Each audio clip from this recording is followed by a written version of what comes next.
Assalamualaikum warahmatullahi wabarakatuh. Salam sejahtera bagi kita semua.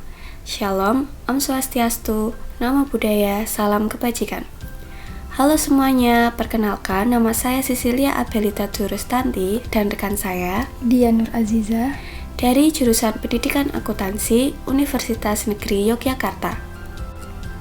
Baiklah, hari ini kami akan mempresentasikan mengenai laporan keuangan. Disimak dengan baik ya. Baiklah, kita akan bahas mengenai laporan keuangan. Apa sih laporan keuangan itu? Jadi laporan keuangan itu merupakan catatan informasi keuangan suatu perusahaan dalam satu periode tertentu yang dapat digunakan untuk menggambarkan situasi kinerja perusahaan tersebut. Singkatnya, laporan keuangan itu merupakan dokumen penting berisi catatan keuangan perusahaan, baik itu transaksi maupun kas. Nah, perusahaan-perusahaan juga menyusun 4 laporan keuangan. Di antaranya ada laporan laba rugi, laporan saldo laba, laporan posisi keuangan, dan laporan arus kas. Baiklah, di sini saya akan menjelaskan mengenai laporan laba rugi. Apa sih laporan laba rugi?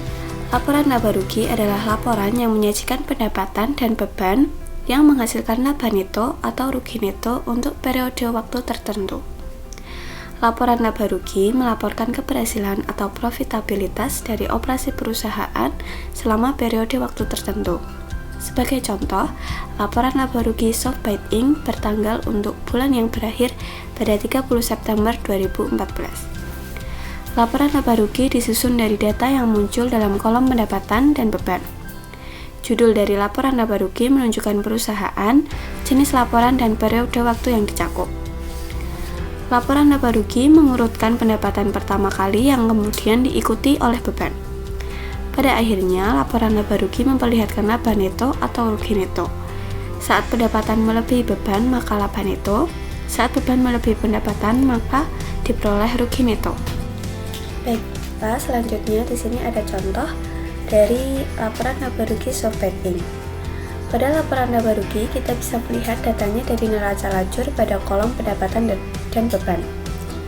Nah, di contoh yang kita ambil, SoftBite Inc. ini memiliki pendapatan sebesar $4.700. Kemudian ada beban, yaitu beban gaji dan beban upah sebesar $900. Kemudian ada beban sewa sebesar $600, beban iklan sebesar $250, dan beban utilitas sebesar $200. Kemudian semua beban dijumlahkan sehingga total beban didapatkan sebesar $1.950. Nah, kemudian total pendapatan dikurangi dengan total beban sebesar $2.750. Karena pendapatan lebih besar dari beban, jadi diperoleh laba neto, yaitu sebesar $2.750. Baiklah, selanjutnya saya akan menjelaskan mengenai laporan saldo laba. Laporan saldo laba ini mengiktisarkan perubahan dalam saldo laba untuk periode waktu tertentu. Laporan saldo laba melaporkan perubahan dalam saldo laba selama periode waktu tertentu. Periode waktunya sama dengan yang dicakup oleh laporan laba rugi, yaitu untuk bulan yang berakhir pada 30 September 2014. Baris pertama dari laporan saldo laba memperlihatkan jumlah saldo laba awal. Kemudian ditambahkan laba neto dan dividen. Saldo akhir saldo laba adalah jumlah terakhir dalam laporan saldo laba. Informasi yang diberikan oleh laporan saldo laba menunjukkan penyebab-penyebab mengapa saldo laba naik atau turun selama periode tertentu. Jika terdapat rugi neto, maka rugi neto dan dividen bersifat mengurangi dalam laporan saldo laba. Nah, ini dia contoh dari laporan saldo laba SoftBite Inc. Seperti yang sudah disampaikan di awal tadi, yang pertama dicantumkan adalah saldo laba awal sebesar $0. Kemudian ditambah dengan laba neto yang diperoleh dari laporan laba rugi sebelumnya sebesar $2.750. Selanjutnya dikurangi dengan dividen sebesar $1.300, sehingga diperoleh saldo laba 30 September sebesar $1.450. Oke, selanjutnya laporan posisi keuangan. Laporan posisi keuangan biasanya kita kenal sebagai neraca yang melaporkan aset, liabilitas, dan ekuitas pada tanggal tertentu. Sebagai contoh nih, pada saat tanggal 30 September 2014. Perhatikan dengan seksama ya, bahwa laporan posisi keuangan itu mengurutkan aset pada urutan paling atas, terus diikuti oleh ekuitas, kemudian liabilitas. Jadi, total aset itu harus sama dengan total ekuitas dan liabilitas, atau aset sama dengan ekuitas plus liabilitas. Nah, pada kasus contoh SoftBank Inc., pada liabilitas itu hanya melaporkan satu doang, yakni utang usaha. Berikut contoh laporan posisi keuangan pada SoftBank Inc. Bisa diperhatikan pada judul awal itu kita memberi nama perusahaannya, diikuti dengan jenis laporan keuangannya, dan yang ketiga itu kapan periodenya. Nah, di sini kita bisa melihat keterangannya. Yang pertama itu yang paling atas ada aset. Aset pengeluarannya di situ ada peralatan, perlengkapan, piutang usaha dan kas dengan total aset $18.050. Kemudian diikuti dengan ekuitas dengan pengeluaran modal saham atau saham biasa $15.000, saldo laba $1.450 dengan total $16.450. Kemudian liabilitasnya ada utang usaha yakni $1.600 dengan jumlah total ekuitas dan liabilitas yakni $18.050. Bisa dilihat bahwa total aset sama dengan total ekuitas dan liabilitas yakni $18.050. Jadi bisa kita lihat bahwa total aset dan ekuitas liabilitas tuh harus balance ya teman-teman. Oke, selanjutnya ada laporan arus kas. Jadi laporan arus kas itu apa sih? Jadi laporan arus kas itu mengikhtisarkan informasi tentang arus kas masuk dan arus kas keluar untuk periode waktu tertentu.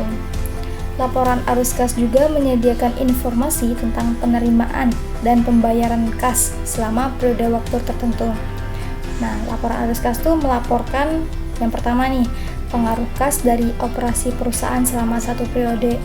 Yang kedua, transaksi investasi perusahaan. Yang ketiga, transaksi pendanaan perusahaan.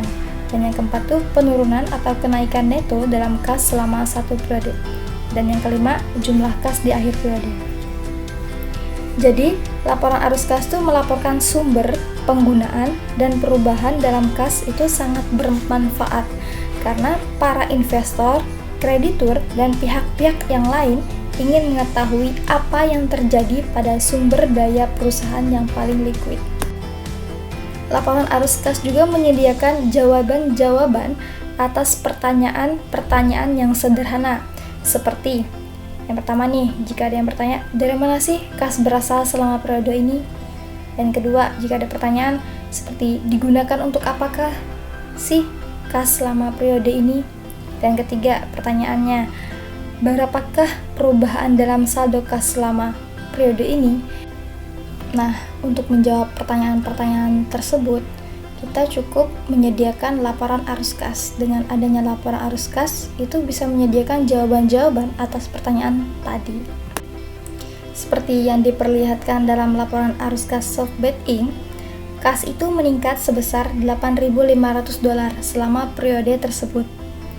Arus kas neto yang disediakan dari kegiatan operasi juga menunjukkan bahwa ada peningkatan kas sebesar $1.350. Dan arus kas dari transaksi kegiatan investasi mengurangi kas sebesar $7.000. Dan arus kas dari transaksi kegiatan pendanaan itu meningkat sebesar $13.700. Oke, berikut contoh dari laporan arus kas. Yang pertama ada arus kas dari kegiatan operasi. Di sini dijelaskan bahwa kas neto yang disediakan untuk aktivitas operasi itu $1.350. Seperti yang dijelaskan sebelumnya bahwa ada peningkatan neto pada aktivitas operasi. Dan yang kedua itu ada arus kas dari kegiatan investasi. Nah, di sini diterangkan bahwa kas neto yang disediakan untuk aktivitas invest itu mengurangi kas sebesar $7.000. Dan yang ketiga itu ada arus kas dari kegiatan pendanaan. Di sini juga menjelaskan bahwa kas bertambah pada aktivitas pendanaan sebesar $13.700. Nah, bisa kita tarik nih kesimpulan. Kenaikan neto dalam kas itu sebesar $8.050 dengan penjumlahan arus kas dari kegiatan operasi dikurangin dengan arus kas dari kegiatan investasi, kemudian ditambah dengan arus kas dari kegiatan pendanaan. Nah, pada laporan arus kas ini, kas pada awal periode itu tidak ada, jadi kita kasih $0, dan kas pada akhir periode itu bisa kita tarik dari atas. Sebelumnya, kenaikan neto dalam kas yakni $8.050. Seperti yang kita ketahui bahwa dalam laporan arus kas itu terdapat 3 bagian yang harus kita isi, yaitu arus kas dari kegiatan operasi, dari kegiatan investasi, dan dari kegiatan pendanaan. Demikian presentasi dari kelompok kami. This is our team, kelompok 12 yang terdiri atas Cicilia Abelita dan Dian Nur Aziza. Terima kasih sudah menyimak video kita. Semoga ilmu yang disampaikan bermanfaat dan mudah dipahami. Referensi dari materi yang kita sampaikan yakni dari buku akuntansi pengantar 1 berbasis IFRS edisi 2. Kami harap teman-teman semua bisa memahami materi yang kita sampaikan. Jadi jika ada yang ingin bertanya atau yang memiliki pertanyaan, bisa menulis di kolom komentar. Terima kasih, sampai jumpa.